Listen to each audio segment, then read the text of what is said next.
Hey guys, it's been a while since I've done one of these voiceover videos, but I figure what better time to get back into it than to discuss Calvin Heimburg and his dominant season so far in the MPO division.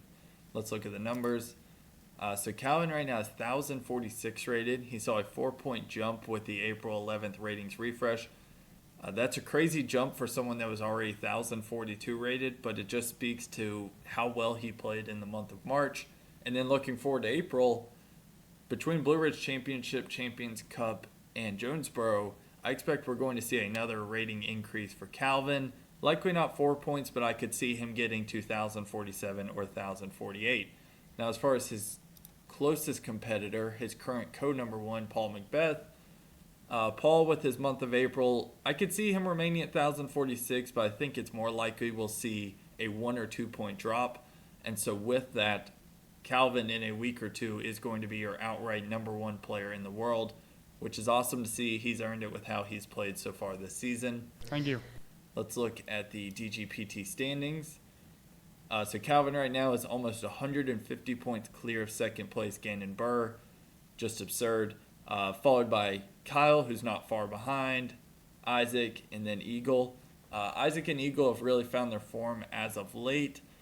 So they're certainly starting to climb up the leaderboard, but it's just crazy to look at Calvin with how talented this pool is, that Calvin is that far clear of second place. But it just speaks to his consistency. The most consistent player in disc golf has somehow become more consistent this season. His hot events, he wins them, or at the very least, he's getting podium finishes. And his worst events, he's getting tied for 16th at a major, or 4th at a silver series. That's his worst event. You compare that to other players. Gannon, second best player in the world right now, I would say he's tied for 30th, tied for 24th, tied for 19th, even 7th, 10th. I mean, Calvin, that level of consistency to always finish top 3 or top 4, unless it's an outlier, is why he's the number one player in the world here in a week or two. He is number one in DGPT standings. He's number one in UDisc rankings. He's number one in prize money this season. That's where consistency simply cannot be beat. And Calvin's game right now, between his already incredible backhand, his forehand that's gotten to an elite level, his putting that has always been good, but he's always had those periods where he'll miss low, and it feels like, oh, that's another circle one that Calvin should have made. This year, it really has not been an issue. His putting's been incredible. And his Circle 2 putting, he's somehow become like the best Circle 2 putter in the world.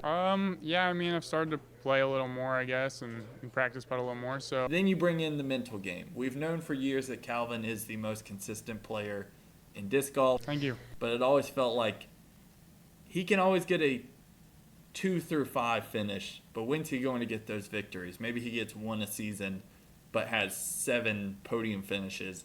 And then last year, he really figured it out, winning a few events. And I feel like he's only built on that since.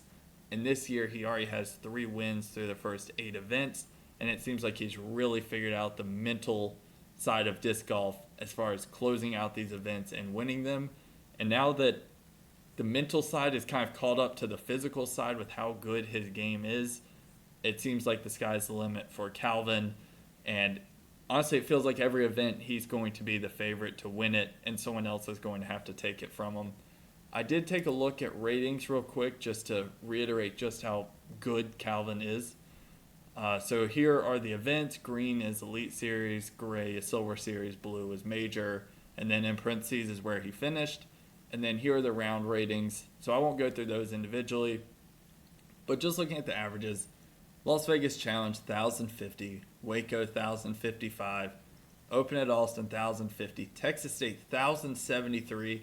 I'd like to know how many players this year have averaged 1,073 at a 3-round event. I would assume he's the only one, but I might be wrong. Let me know down below. Next, we have Music City Open, another 1,050. Blue Ridge Championship 1,053. His worst event, Champions Cup, particularly round 4, he ended up averaging 1,035, which is crazy because 1,035, when that's your worst event, if you were to compare that to players' ratings, I mean, that's still top 15 in the world, and that's Calvin at his worst this season. And then lastly, Jonesboro, 1,060. So 7 of the 8 events, Calvin has averaged 1,050 or above. Need I say more? And season average 1,052. I would not be surprised in the next month or two if Calvin doesn't crack the 1,050 mark, and at some point this season probably hits 1,052. Because when you're consistently averaging over 1,050, you have the occasional 1,060, 1,073, and you've only had really one blemish on your record. His rating is going to continue climbing unless something were to change. So I wouldn't be surprised if we see 1,050 at some point this season, if not higher. Then lastly, looking forward, I'll be honest, Calvin's probably the favorite at every one of these events. OTB maybe favored with Eagle as well. Portland, I think he's a favorite. DDO, unless Ricky can get healthy, I would think Calvin would be the favorite there. Des Moines Challenge favorite. It just goes on and on. The guy's winning on golf courses and wooded courses, and his game, backhand, forehand, putting, mental game, all firing on all cylinders. Like I said just a moment ago, it is kind of Calvin's event to lose is what it feels like, which is absurd in a 150 or 120 person field, that it can feel like it's someone's event to lose. But Calvin, with the way he's playing right now, it really does feel that way. Similar to how it's felt with Kristen on the FPO side. Not quite to that extent, because Kristen's dominance is just unheard of, at least in recent memory. But on the MPO side, Calvin is somehow kind of achieving that, despite the field being as stacked as it is. So all of this, just to reiterate, he's the best player in the world. Thank you. It's great to see. We all love Calvin. And I'll likely do a video on Kristen at some point, because her level of dominance as well, I think, needs to be acknowledged and examined. So look for that soon.